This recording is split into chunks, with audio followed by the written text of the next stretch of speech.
আমি বুড়া মানুষ, আমি গ্রামের মানুষ, আমি মূর্খ মানুষ, আমি হুজুর স্কুল কলেজে জেনারেল শিক্ষিত মানুষ, এই সমস্ত ফাতনা আলাপ, সিহন আলাপ, হ্যাঁ টাঙ্গাইয়া পিটবো, টাঙ্গাই মনে রেখে আলা আপনি যে মূর্খ মানুষ খানা বন্ধ করছেন নিয়ম তো ঘটনা কি? আপনার মূর্খ মানুষ, আপনি গোস্ত দিয়া ভাত খান কা? আপনার ঘরে কেন টাইলস? আপনি পড়ালেখা করেন নাই, আপনি মাটিতে না উঠবেন কই?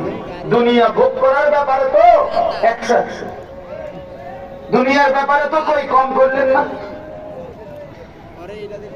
আখিরাতের বেলায় আসলে 900 কথা। এই জন্য এগুলো বলার কোন সুযোগ নাই। ইমানদার শুদ্ধ করতে হবে। সূরা, কেরাত, দোয়া, কালাম। কি পরিমাণ মুসলমান! এই যে নওজোয়ান অসংখ্য ছেলে